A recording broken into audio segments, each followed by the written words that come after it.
ನೀವೆಲ್ಲ ಏನು ನೋಡ್ತಾ ಇದ್ದೀರಾ, ಇದು ಸ್ಕ್ರಾಚಿಂದ ಡೆವಲಪ್ ಮಾಡಿರುವಂತಹ ಪಂಚತರಂಗಿಣಿ ಮಾದರಿಯ ತೋಟ. ನಾನು 4 ಬಾರಿ ಸೋತು 5ನೇ ಬಾರಿ ಸಕ್ಸಸ್. ನಾನು ಇಲ್ಲಿ ಒಂದೊಂದು ಗುಂಡಿನ 2x2 ಗುಂಡಿ ಮಾಡಿ ಅದಕ್ಕೆ ಚೆನ್ನಾಗಿ ಕಾಂಪೋಸ್ಟ್ ತುಂಬಿ ಮೈಕ್ರೋಬಿಯಲ್ ಕಲ್ಚರ್ ಮಾಡಿ ಆಮೇಲೆ ಟಿಶ್ಯೂ ಕಲ್ಚರ್ನ ಸೀಡ್ ಟ್ರೀಟ್ಮೆಂಟ್ ಮಾಡಿ, ಅಲ್ಲೇನು ಸೀಡ್ ಟ್ರೀಟ್ಮೆಂಟ್ ಏನೂ ಮಾಡಿಲ್ಲ, ಅಲ್ಲಿ ಓಕೆ ಸೀಡ್ ಟ್ರೀಟ್ಮೆಂಟ್ ಮಾಡಿದೆ. ಅದು ಯಾವುದು ಪಂಚಗವ್ಯ ಮತ್ತು ವರ್ಮಿವಾಶ್ ಯೂಸ್ ಮಾಡಿಕೊಂಡು. ಇಲ್ಲಿ ಖಂಡಿತವಾಗಿಯೂ ನಾನು ಬಾಳೆಯಲ್ಲಿ ಗೆಲ್ತೀನಿ ಅಂತ ಅಂದ್ಕೊಂಡೇ ಇಲ್ಲ. ನಾನು ಅಡಿಕೆಗೆ ನೆರಳಾಗಲಿ, ಅಡಿಕೆ ಚೆನ್ನಾಗಿ ಬರಲಿ, ತೆಂಗು ಚೆನ್ನಾಗಿ ಬರಲಿ ಅನ್ನೋ ಉದ್ದೇಶ ಇಟ್ಕೊಂಡು ಬಾಳೆ ಹಾಕ್ತೆ. ಓಕೆ. ಬಟ್ ಅಲ್ಲಿ ತಪ್ಪು ಮಾಡಿದ್ನಲ್ಲ, ಟ್ರೈ ಮಾಡೋಣ ಅಂತ ಒಂದು ಟ್ರೈ ಮಾಡಿ ಎಕ್ಸ್ಪೆರಿಮೆಂಟ್ ಮಾಡಿದೆ. ಸೊ ಸಕ್ಸಸ್ ಆಯಿತು. ಕೃಷಿಲಿ ಲಾಭ ಮಾಡೋಕ್ಕಾಗಲ್ಲ ಅಂತ. ಸೊ ನಾಳೆ ದಿನ ನಾನು ಇನ್ನೊಬ್ಬರಿಗೆ ಲಾಭ ಮಾಡೋಕ್ಕಾಗಲ್ಲ ಅನ್ನೋರಿಗೆ ನಾನು ಉತ್ತರ ಕೊಡಬೇಕು ಅನ್ನೋದು ನೀವು ತೋರಿಸ್ಕೊಡ್ತಿದ್ದೀರಾ. ಇಲ್ಲ, ನಾನು ಸೋತಿದ್ದೀನಿ. ಸೋತಾಗ 100 ಜನ ಕೇಳ್ತಾರೆ, ಗೆದ್ದಾಗ ಕೇಳಿದಾಗ ಪ್ರೂಫ್ ಬೇಕಲ್ಲ ಅವ್ರಿಗೆ. ಹೌದು. ಎಲ್ರಿಗೂ ನಮಸ್ಕಾರ. ನನ್ನ ಹೆಸರು ಯೋಗೇಶ್ ಪ್ರಭುಸ್ವಾಮಿ. ನಮ್ಮ ತೋಟ ಇರೋದು ಚಾಮರಾಜನಗರ ಇಂದ 8 ಕಿಲೋಮೀಟರ್ ದೂರದಲ್ಲಿರುವ VC ಹೊಸೂರು ಗ್ರಾಮ ಅಂತ. ಮೂಲತಃ ನಮ್ಮದು ಕೃಷಿ ಕುಟುಂಬ. ನಾನು ಮೂಲತಃ ಮೆಕ್ಯಾನಿಕಲ್ ಇಂಜಿನಿಯರ್ MBA. ಕಾರ್ಪೊರೇಟಲ್ಲಿ ಒಂದು 14 ವರ್ಷ ಕೆಲಸ ಮಾಡಿದ್ದೀನಿ. ನಮ್ಮ ಇಂಡಿಯಾದಲ್ಲಿ ಒಂದು 4-5 ವರ್ಷ, ಜರ್ಮನಿಯಲ್ಲಿ ಒಂದು 10 ವರ್ಷ ಕೆಲಸ ಮಾಡಿ ಈಗ ವಾಪಸ್ಸು ಮರಳಿ ಭೂಮಿಗೆ ಬಂದು, ಮರಳಿ ಮಣ್ಣಿಗೆ ಅಂತ ಹೇಳಿ, ಸೊ ನಮ್ಮ ಊರಿಗೆ ಬಂದು ನಾನು ಈಗ ಕೃಷಿನ ಒಂದು ಹವ್ಯಾಸದ ಥರ ಶುರು ಮಾಡಿದೆ. ಸೊ ಈಗ ಅದೇ ಒಂಥರ ಇಂಟ್ರೆಸ್ಟಿಂಗಾಗಿ ಕೃಷಿ ಮಾಡ್ಕೊಂಡಿದ್ದೀನಿ. ಸೊ ಇದು ನನ್ನ ಪರಿಚಯ. ಈಗ ನೀವೆಲ್ಲ ಏನು ನೋಡ್ತಾ ಇದ್ದೀರಾ, ಇದು ಸ್ಕ್ರಾಚಿಂದ ಡೆವಲಪ್ ಮಾಡಿರುವಂತಹ ಪಂಚತರಂಗಿಣಿ ಮಾದರಿಯ ತೋಟ. ಸೊ ನಾನು ಈ ತೋಟನ 4 ಬ್ಲಾಕಾಗಿ ಡಿವೈಡ್ ಮಾಡಿಕೊಂಡು, 4 ಬ್ಲಾಕ್ದು ಬಾರ್ಡರಲ್ಲಿ ತೆಂಗು ಹಾಕ್ಕೊಂಡಿದ್ದೀನಿ. 18 ಅಡಿಗೆ ಒಂದು ತೆಂಗು ಬಾರ್ಡರಲ್ಲಿ. ಒಳಗಡೆ ಮಧ್ಯದಲ್ಲಿ ಸಾಲಿಂದ ಸಾಲಿಗೆ 12 ಅಡಿ, ಗಿಡದಿಂದ ಗಿಡಕ್ಕೆ 12 ಅಡಿಗೆ ಅಡಿಕೆ ಹಾಕ್ಕೊಂಡಿದ್ದೀನಿ. ಅದು ಅಡಿಕೆನ ಒಂದು ಸಾಲಲ್ಲಿ ಒಂದು ಗಿಡದಿಂದ ಇನ್ನೊಂದು ಗಿಡಕ್ಕೆ 12 ಅಡಿ ಇದೆ. ಇನ್ನೊಂದು ಸಾಲಲ್ಲಿ ಒಂದು ಅಡಿಕೆ ಗಿಡದಿಂದ ಇನ್ನೊಂದು ಗಿಡಕ್ಕೆ 24 ಅಡಿ ಇದೆ. ಸೊ ಪುನಃ 3ನೇ ರೋವಲ್ಲಿ 12 ಅಡಿ 12 ಅಡಿ. ಸೊ ಅಲ್ಲಿಗೊಂದು ಚೌಕ ಆಕಾರದಲ್ಲಿ ತಗೊಂಡ್ರೆ 8 ಅಡಿಕೆ ಗಿಡ ಬರುತ್ತೆ. ಮಧ್ಯದಲ್ಲಿ ಒಂದು ಖಾಲಿ ಬರುತ್ತೆ. ಈಗ ನೀವಿಲ್ಲಿ ನೋಡ್ಬೋದು, ನಾವೀಗ ಇದು ನಾನು ನಿಂತ್ಕೊಂಡಿರೋದು ಇದು ಸೆಂಟರ್. ಇದು ಓಕೆ. ಇಲ್ಲಿ ಖಾಲಿ ಬಿಟ್ಟಿದ್ದೀನಿ. ಇಲ್ಲೊಂದು ಅಡಿಕೆ ಬರಬೇಕಿತ್ತು, ಬಂದಿಲ್ಲ. ಈಗ ನನ್ನ ಸುತ್ತ ಅಡಿಕೆ ಇದೆ. 1 2 3 4 5 6 7 8 ಅಡಿಕೆ ಇದೆ. ಇಲ್ಲಿ ಖಾಲಿ ಬಿಟ್ಟಿದ್ದೀನಿ. ಏನಕ್ಕೆ ಖಾಲಿ ಬಿಟ್ಟಿದ್ದೀನಿ ಅಂದರೆ, ಇಲ್ಲಿ ನಾನು ಹಣ್ಣಿನ ಗಿಡ ಹಾಕಬೇಕು. ಯಾವ ಹಣ್ಣಿನ ಗಿಡ? ಒಂದು ವೆರೈಟಿ ಹಣ್ಣಿನ ಗಿಡಗಳು, ಕಿತ್ಲೆ, ಎಲ್ಲ ಥರದ್ದು. ಸೊ ಹಲಸು, ಕಿತ್ಲೆ, ಮ್ಯಾಂಗೋಸ್ಟೀನು, ರಂಬೂಟಾನು, ಯಾವ್ದು ಹೇಳ್ತೀರಾ, ಎಕ್ಸಾಟಿಕ್ ವೆರೈಟೀಸ್. ಅಲ್ಲ, ಇದು 5 ಲೇಯರ್ ಮಾಡಲ್ ತಾನೆ? 5 ಲೇಯರ್ ಮಾಡಲ್ಲ. ಹಲ್ಸು ಹಾಕಿದ್ರೆ ಇಲ್ಲಿ ದೊಡ್ಡ ಆಗಲ್ವಾ? ಮತ್ತೆ ಅದಕ್ಕೆ ಇಲ್ಲಿ ಜಾಗ ಬಿಟ್ಟಿರೋದು. ಅಲ್ಲ, ಹಲ್ಸು ಬೆಳೆದಾದ್ಮೇಲೆ ಅದಕ್ಕೆ ಜಾಗ, ನೆರಳು ಸಾಕಾಗುತ್ತೆ. ಈಗ ಸಾಕಾಗುತ್ತೆ. ಇಲ್ಲಿಂದ 12 ಅಡಿ 12 ಅಡಿ ಸುತ್ತ 12 ಅಡಿ ಅಡಿಕೆ ಮೇಲೆ ಹೋಗುತ್ತೆ ಅಷ್ಟೇ. ಸೊ 12 ಅಡಿ ಸುತ್ತಾಕಾರದಲ್ಲಿ ಅದಕ್ಕೆ ಬಿಸಿಲು ಚೆನ್ನಾಗೇ ಸಿಗುತ್ತೆ. ತೆಂಗು ಬಾರ್ಡ್ರಲ್ಲಿ ಮಾತ್ರ ಇರೋದ್ರಿಂದ ತುಂಬ ಎತ್ತರ ಹೋಗುವಂಥ ತೆಂಗು, ಅಡಿಕೆ. ಅದು ಬಿಟ್ಟರೆ ಇದು ಮೂರನೇ ಲೇಯರ್. ಇದು ಓಕೆ. 4ನೇ ಲೇಯರ್ ಬಂದು ನಮ್ಮ ಬಾಳೆ. 5ನೇ ಲೇಯರ್ ಬಂದು ಅರಿಶಿನ. ನೀವು ನೋಡ್ಬೋದು, ಆಲ್ರೆಡಿ ಆಗೋಗಿದೆ. ಸೋಗೆಲ್ಲ ಕಟ್ ಮಾಡಿದ್ದೀವಿ, ಏನಿದ್ರು ಕೀಳಬೇಕಷ್ಟೇನು. ಸೊ ಈ ವಾರದಲ್ಲಿ ಹಾರ್ವೆಸ್ಟ್ ಮಾಡಬೇಕು. ಓಕೆ. ನಾನು ಬಾಳೆ ಅಡಿಕೆ ಜೊತೆಗೇ ಅದೇ ರೋ ಅಲ್ಲಿ ಅರಿಶಿನ ಹಾಕ್ಕೊಂಡಿದ್ದೀನಿ. ಸೊ ಇದೊಂದು ಎಕ್ಸ್ಪೆರಿಮೆಂಟ್ ಮಾಡಿದ್ದು. ಓಕೆ. ಬಾಳೆ ಜೊತೆ ಅರಿಶಿನ ಹಾಕಿದ್ರೆ ಬಾಳೆಗೆ ರೋಗ ಕಡಿಮೆ. ಸೊ ಇದೊಂದು ಕಾನ್ಸೆಪ್ಟು. ಅರಿಶಿನ ಆ್ಯಂಟಿಬಯೋಟಿಕ್ಕು. ಎಕ್ಸಾಕ್ಟ್ಲಿ. ಸೊ ಅದಕ್ಕೋಸ್ಕರ ನಾನು ಈ ಮೆಥಡಲ್ಲಿ ಮಾಡ್ಕೊಂಡಿದ್ದೀನಿ. ಓಕೆ. ಸೊ ನೋಡಿ, ಇದು ಗುಂಪು ಬಾಳೆ ಈಗ ಒಂದು ಬಾಳೆ ರೋಯಿಂದ ಇನ್ನೊಂದು ಬಾಳೆ ರೋಗೆ 12 ಅಡಿ ಇದೆ. ಓಕೆ. ಒಂದು ಗಿಡದಿಂದ ಇನ್ನೊಂದು ಗಿಡಕ್ಕೆ 6 ಅಡಿನೇ ಇರೋದು ಕೆಲವೊಂದು ಕಡೆ 12 ಅಡಿ ಇದೆ. ನೋಡಿ, ಬಾಳೆಗೊನೆ. ಹೌದು.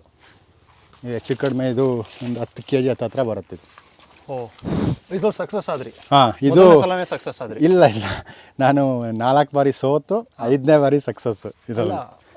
ಇದೆಲ್ಲ ಕರೆಕ್ಟಾಗಿ ಇಲ್ಲಿ ನಾನು ಏನು ಕರೆಕ್ಟಾಗಿ 1 ವರ್ಷಕ್ಕೆ ಬಂತು.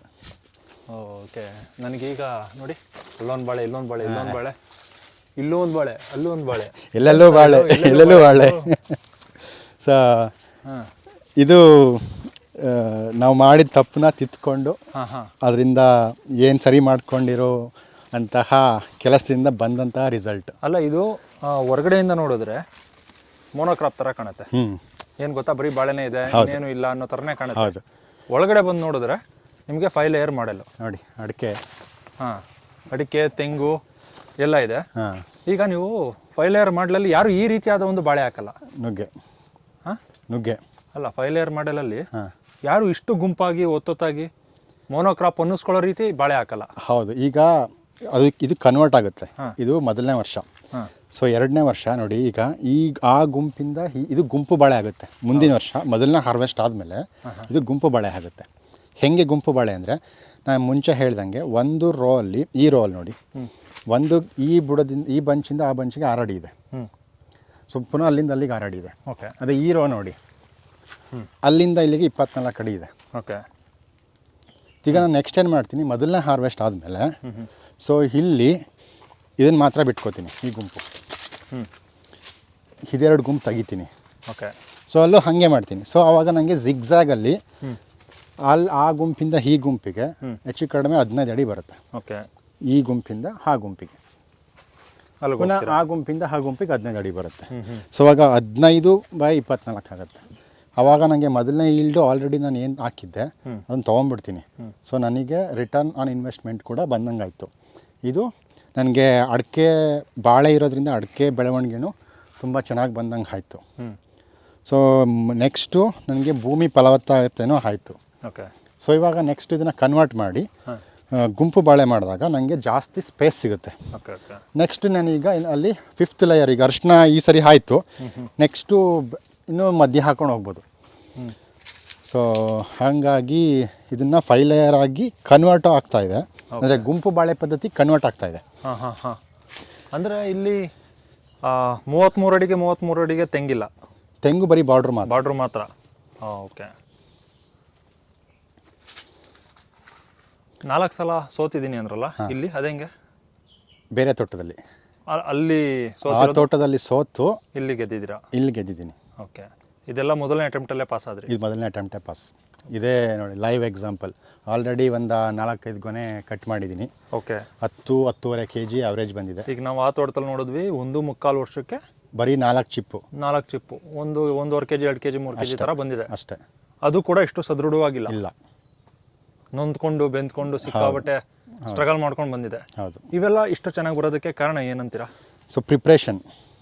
ಸ್ಟಾರ್ಟಿಂಗು ನಾನು ಇಲ್ಲಿ ಒಂದೊಂದು ಗುಂಡಿನ 2x2 ಗುಂಡಿ ಮಾಡಿ ಅದಕ್ಕೆ ಚೆನ್ನಾಗಿ ಕಾಂಪೋಸ್ಟ್ ತುಂಬಿ ಮೈಕ್ರೋಬಿಯಲ್ ಕಲ್ಚರ್ ಮಾಡಿ, ಆಮೇಲೆ ಟಿಶ್ಯೂ ಕಲ್ಚರ್ನ ಸೀಡ್ ಟ್ರೀಟ್ಮೆಂಟ್ ಮಾಡಿ, ಅಲ್ಲೇನು ಸೀಡ್ ಟ್ರೀಟ್ಮೆಂಟ್ ಏನೂ ಮಾಡಿಲ್ಲ ಅಲ್ಲಿ.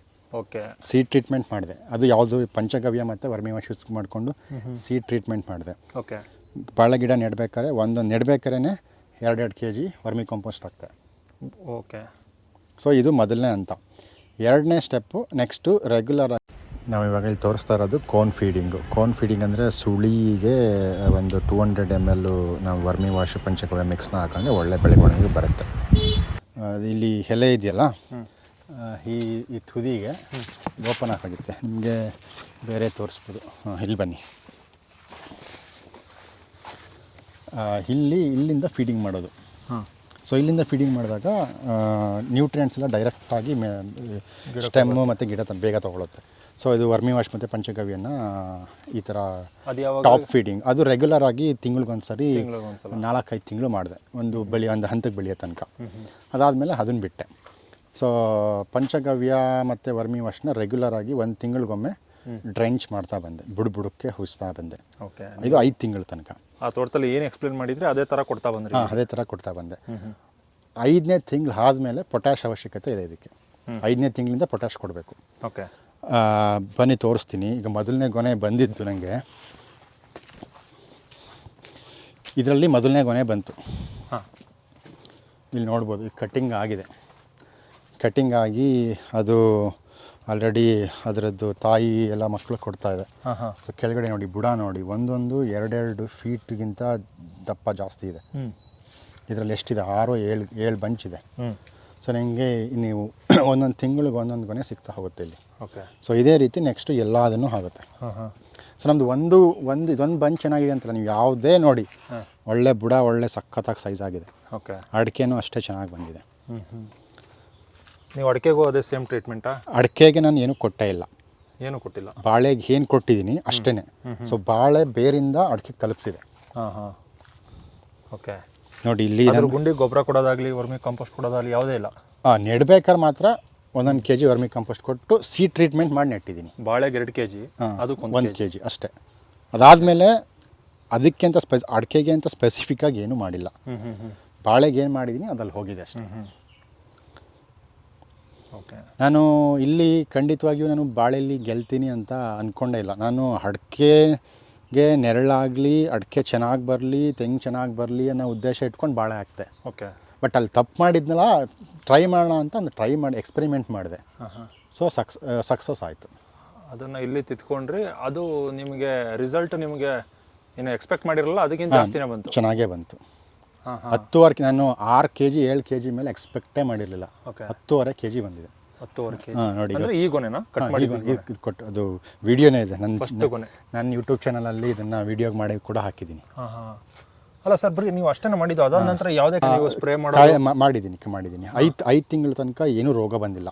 ಬಟ್ ನಾನು ರೆಗ್ಯುಲರ್ ಆಗಿ ಪಂಚಗವ್ಯ, ವರ್ಮಿ ವಾಶು, ಮಧ್ಯ ಗೋಕೃಪಾಮೃತ ಕೊಡ್ತಾ ಇದ್ದೆ. ಟ್ರೈಕೋಡರ್ಮಾ ಸೂಡೋಮೋನಾಸು ಫಂಗಲ್ ಟ್ರೀಟ್ಮೆಂಟ್ಗೆ ಅಂತ ಅಂದ್ಬಿಟ್ಟು ಅದ್ರ ಜೊತೆಗೆ ಸೇರಿಸ್ಬಿಟ್ಟು ಕೊಟ್ಟಿದ್ದೀನಿ. ಇಷ್ಟು 5ನೇ ತಿಂಗಳು ಆದಮೇಲೆ ಇದಕ್ಕೆ ಪೊಟ್ಯಾಶ್ ಬೇಕು. ಈ ಪೊಟ್ಯಾಶ್ಗೋಸ್ಕರ ನಾನು ಆ ತೋಟದಲ್ಲಿ ಹೇಳಿದೆ ನೋಡಿ, ನಮ್ಮ ಗೊಬ್ಬರದ ಕಾರ್ಖಾನೆಯಲ್ಲಿ ಬಿಲ್ವ ಪತ್ರ ರಸಾಯನ ತಯಾರು ಮಾಡಿಕೊಂಡು ತಿಂಗಳಿಗೊಮ್ಮೆ ಪಂಚಗವ್ಯ ಮತ್ತು ವರ್ಮಿ ಔಷಧ ಸೇರಿಸ್ಕೊಂಡು ಕೊಡ್ತಾ ಬಂದೆ.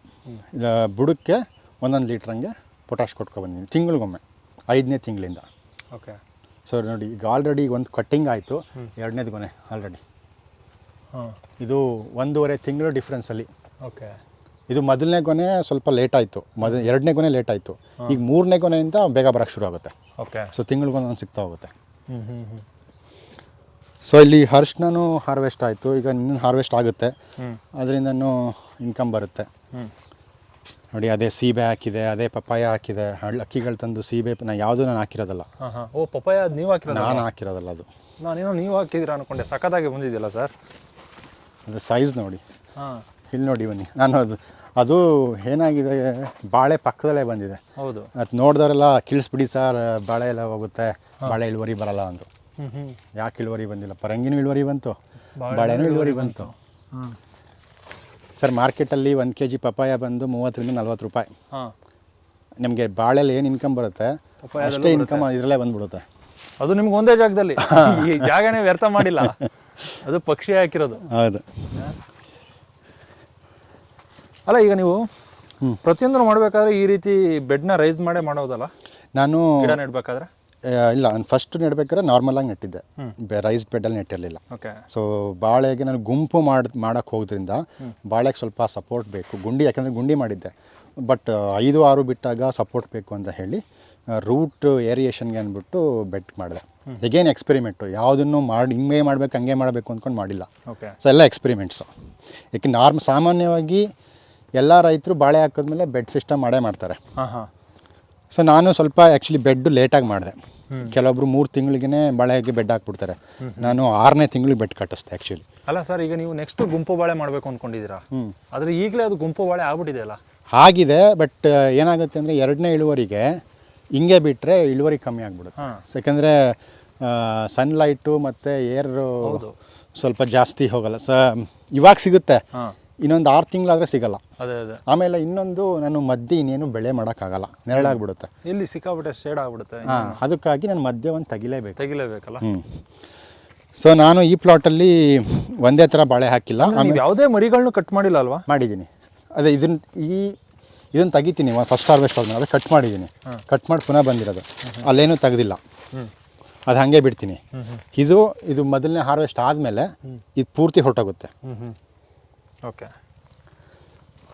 ಆಯಿತಾ? ಈ ತೋಟದಲ್ಲಿ ಒಂದೇ ಥರ ಬಾಳೆ ಹಾಕಿಲ್ಲ, ಆಮೇಲೆ ಒಂದೇ ಸರಿಗೂ ಬಾಳೆ ಹಾಕಿಲ್ಲ. ಹಂತವಾಗಿ 200 ಗಿಡ ಒಂದೊಂದು ತಿಂಗಳ ಅಂತರದಲ್ಲಿ ಹಾಕೊಂಡೋಗಿದ್ದೀನಿ. ಯಾಕೆ ನನಗೆ ಒಂದೇ ಸರಿ ಈಲ್ಡ್ ಬೇಕಿಲ್ಲ, ಹೌದು. ಸ್ಟ್ಯಾಗರ್ಡ್ ಈಲ್ಡ್ ಬೇಕು. ಹಂತವಾಗಿ ಬಂದರೆ ನಮಗೆ ಆರ್ಗ್ಯಾನಿಕ್ ಮಾರ್ಕೆಟ್ ಅವ್ರಿಗೆ ಒಳ್ಳೆಯದು. ಒಳ್ಳೇದು, ಹೌದು. ಸೊ ಇಲ್ಲಿ ತನಕ ಏನು ನೋಡ್ತೀರಾ, ಇದು ಫಸ್ಟು ಬಾರ್ಡ್ರು. ಸೊ ಇಲ್ಲಿ ಮತ್ತೆ ತೆಂಗು ಬಂದಿದೆ, 1ನೇ ಬ್ಲಾಕ್ ಇದು. ಈ ಕಡೆ 2ನೇ ಬ್ಲಾಕು. ಸೊ ಇಲ್ಲಿ ಇದು ಮದರಂಗ. ಮದರಂಗದ್ದು ಬುಡ ನೋಡಿ ಸರ್. ಹಾಂ ಸರ್. ಒಂದು ಮದರಂಗದಲ್ಲಿ ಒಂದು 4 ಗೊನೆ ಕಟ್ ಮಾಡಿದ್ದೀನಿ ಆಲ್ರೆಡಿ. ಅದರಲ್ಲಿ ಹೆಚ್ಚು ಕಡಿಮೆ ಒಂದು 60 ಕಾಯಿ ಬಂದಿದೆ. ಓಕೆ. ಒಂದೊಂದು ಕಾಯಿ 10 ರೂಪಾಯಿ ಹಂಗೆ ಹೋದ್ರೂ 600 ರೂಪಾಯಿ ಆಯಿತು. ಓಕೆ. ಸೊ ಮಧ್ಯದಲ್ಲಿ ಇಲ್ಲಿ ಅರಿಶಿನ ಹಾಕ್ಕೊಂಡಿದ್ದೆ. ಸೊ ಮೆಣಸು ಹಾಕಿದ್ದೆ. ಅರಿಶಿನ ಎಲ್ಲ ರೆಡಿ ಆಗಿಬಿಟ್ಟಿದೆ, ಈಗ ಕಿಳಿಸ್ಬೇಕು. ಇದು ಮದರಂಗ. ಸೇಮ್ ನಾನು ಏನು ಗೊಬ್ಬರ ಕೊಟ್ಟಿದ್ದೀನಿ ಅದೇ ಗೊಬ್ಬರ ಇಲ್ಲೂ ಕೊಟ್ಟಿರೋದು. ಸೊ ವರ್ಮಿ ವಾಶ್, ಪಂಚಗವ್ಯ ಅದೇ ಮೇಯ್ನ್ ಸರ್. ನಮ್ಮ ಎಲ್ಲ ತೋಟದಲ್ಲೂ ಎಲ್ಲ ಬೆಳೆಗಳಿಗೂ ಅದೇನೆ. ತುಂಬ ಜನ ಬರೀ ಜೀವಾಮೃತ, ಗೋಕೃಪಾಮೃತ ಮತ್ತು ಬೀಜಾಮೃತ ಅವು ಏನೇನೋ ಅಂತಾರೆ. ಇದನ್ನು ಜಾಸ್ತಿ ಯಾರು ಅನ್ನಲ್ಲ. Vermi compost, vermi wash sir. ಹಾಗೆ ಎಗೇನ್ ಅವೇರ್ನೆಸ್ಸು, ಪಂಚಗವ್ಯ. ಈಗ ಯಾರೇ ಹೊಸ್ದಾಗಿ ಕೃಷಿಗೆ ಬರ್ತೀನಿ ಅಂದ್ರೂ ಮೊದಲನೇದಾಗಿ ಅವ್ರಿಗೆ ಹುಡುಕ್ದಾಗ ಅಥವಾ ಬೇರೆ ಯಾರು ಕೇಳಿದಾಗ ಹೇಳೋದು ನಾಟಿ ಹಸು ಇಟ್ಕೊಂಡು ಕೃಷಿ ಶುರು ಮಾಡಿ ಅಂತ. ಹೌದು, ಮಾಡಬೇಕು. ಬಟ್ ಅದು ಒಂದೇ ಅಲ್ಲ, ಬೇರೆ ಬೇರೆ ಮೆಥಡ್ಗಳು ಇದೆ. ಇದು ಪ್ರಚಲಿತ ಆಗಿರುವಂಥದ್ದು. ಪ್ರಚಲಿತ ಆಗದೇ ಇರೋವಂಥವು ತುಂಬ ಇದ್ದಾವೆ. ಓಕೆ. ಸೊ ಪಂಚಗವ್ಯ ಎಗೇನ್ ನಾಟಿ ಹಸುವಿಂದನೇ ಬಂದಿರೋದು. ಹೌದು. ವರ್ಮಿ ವಾಶು ಅದು ಎರೆಹುಳ ರೈತನ ಮಿತ್ರ, ಇದು ಎಲ್ರಿಗೂ ಗೊತ್ತು. ಬಟ್ ಅಂದರೂ ಎರೆಹುಳದಿಂದ ವರ್ಮಿ ವಾಶ್ ಬರುತ್ತೆ, ಅದರಿಂದ ಇಷ್ಟು ಉಪಯೋಗ ಇದೆ ಅಂತ ತೀರಾ ಕಡಿಮೆ ಜನಕ್ಕೆ ಗೊತ್ತಿರೋದು. ಸೊ ಅದು ಕಡಿಮೆ ಜನಕ್ಕೆ ಗೊತ್ತಿದ್ರೂ ಆ ಕ್ವಾಲಿಟಿ ವರ್ಮಿ ವಾಶ್ ಎಲ್ಲಿ ಸಿಗುತ್ತೆ ಅನ್ನೋದು ಸ್ವಲ್ಪ ಇಲ್ಲ, ಎಲ್ಲೂ ಮಾರ್ಕೆಟಲ್ಲಿ ಇಲ್ಲ. ಓಕೆ. ಆಮೇಲೆ ಮಾರ್ಕೆಟಲ್ಲಿ ತುಂಬ ಎಕ್ಸ್ಪ್ಲಾಯ್ಟ್ ಮಾಡ್ತಾ ಇದ್ದಾರೆ. ನಾನು ಅಮೆಝಾನಲ್ಲೆಲ್ಲ ನೋಡಿದೆ, 1 litre vermi wash 100 rupees, 120 rupees ಇಷ್ಟು ಕೊಟ್ಟು ತರೋಕ್ಕಾಗಲ್ಲ ಸರ್. ಓಕೆ. ಸೊ ಅದಕ್ಕಾಗಿ ನಾನು ಎಷ್ಟು ಪ್ರೊಡ್ಯೂಸ್ ಮಾಡ್ತೀನಿ ಅದನ್ನು ಬಳಸ್ಕೊಂಡು ರೈತರಿಗೆ ಅದು ಅರ್ಧ ರೇಟಲ್ಲಿ ಕೊಡ್ತಾಯಿದ್ದೀನಿ, 50 ರೂಪಾಯಲ್ಲಿ ಕೊಡ್ತಾಯಿದ್ದೀನಿ. ಸೊ ಅದು ನಮ್ಮ ಹತ್ರನೂ ತೊಗೊಳೋದು ಬೇಕಿಲ್ಲ, ಅವರೇ ಮಾಡ್ಕೋಬೇಕು. ಆವಾಗಲೇ ಅವರು ಸ್ವಾವಲಂಬಿಗಳಾಗಕ್ಕೆ ಸಾಧ್ಯ. ಓಕೆ. ನಾನು ಇದಕ್ಕೆ ಸಾಮಾನ್ಯವಾಗಿ ನಮ್ಮ ರಿಲೇಟಿವ್ಸ್ ಜೊತೆ ಮಾತಾಡ್ತಾ ಇದ್ದೆ. ಅವರು ತುಂಬ ಬಾಳೆ ಎಲ್ಲ ಹಾಕಿ ನಮ್ಮದು ಏರಿಯಾ ಸುತ್ತಮುತ್ತ ಬರೀ ಬಾಳೆನೇ. ಸಾಮಾನ್ಯವಾಗಿ ಒಂದು ಬಾಳೆ ಏಲಕ್ಕಿ ಬಾಳೆಗೆ 100 ರಿಂದ 120 ರೂಪಾಯಿ ಖರ್ಚು ಮಾಡ್ತಾರೆ ಒಂದು ಗಿಡಕ್ಕೆ, ಅದು ಹಾರ್ವೆಸ್ಟ್ ಮಾಡೋ ತನಕ. ಓಕೆ. ನೇಂದ್ರ ಆದರೆ ಒಂದು 80 ರೂಪಾಯಿ 90 ರೂಪಾಯಿ ಹಿಂಗೆ ಖರ್ಚು ಮಾಡ್ತಾರೆ. ನಾನು ಇಲ್ಲಿ ಖರ್ಚು ಮಾಡಿರೋದು ಕೇವಲ 38 ರೂಪಾಯಿ ಒಂದು ಗಿಡಕ್ಕಲ್ಲ, ಒಂದು ಗುಂಪಿಗೆ. ಹೌದು, ಒಂದು ಗುಂಪಿಗೆ ಬರೀ 38 ರೂಪಾಯಿ. ಅಲ್ಲ, ಅದು ಖರ್ಚಿಟ್ಟಿದ್ದೀರಾ ನೀವು ಲೆಕ್ಕ? ಹಾಂ, ಯಾಕೆಂದರೆ ನಾನು ಪ್ರೂವ್ ಮಾಡಬೇಕಲ್ಲ, ನೈಸರ್ಗಿಕ ಕೃಷಿಲಿ ಲಾಭ ಮಾಡೋಕ್ಕಾಗಲ್ಲ ಅಂತ. ಸೊ ನಾಳೆ ದಿನ ನಾನು ಇನ್ನೊಬ್ಬರಿಗೆ ಲಾಭ ಮಾಡೋಕ್ಕಾಗಲ್ಲ ಅನ್ನೋರಿಗೆ ನಾನು ಉತ್ತರ ಕೊಡಬೇಕು ಅನ್ನೋದು ನೀವು ತೋರಿಸ್ಕೊಡ್ತಿದ್ದೀರಾ. ಇಲ್ಲ, ನಾನು ಸೋತಿದ್ದೀನಿ. ಸೋತಾಗ 100 ಜನ ಕೇಳ್ತಾರೆ, ಗೆದ್ದಾಗ ಕೇಳಿದಾಗ ಪ್ರೂಫ್ ಬೇಕಲ್ಲ ಅವ್ರಿಗೆ. ಹೌದು. ಓಕೆ. ನೋಡಿ, ಇದು ಈ ಕಟಿಂಗಿಗೆ ರೆಡಿ ಇದೆ. ಇದು ಗೊನೆ ನೇಂದ್ರನ ಇದು? ಇಲ್ಲ, ಮದರಂಗ. ಬಜ್ಜಿ ಬಾಳೆ ಹುಳಿ ಮದುವೆ ಮನೆಗಳಿಗೆ. ನೇಂದ್ರ ಬರೀ ಚಿಪ್ಸ್ಗೆ ಯೂಸ್ ಮಾಡೋದಾ? ಹಾಂ, ಹೌದು. ಓಕೆ.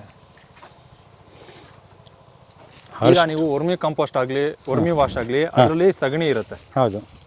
ಸಗಣಿನ ತಿನ್ಕೊಂಡು ಅದು ಓಡಾಡ್ತಾ ಇರುತ್ತೆ.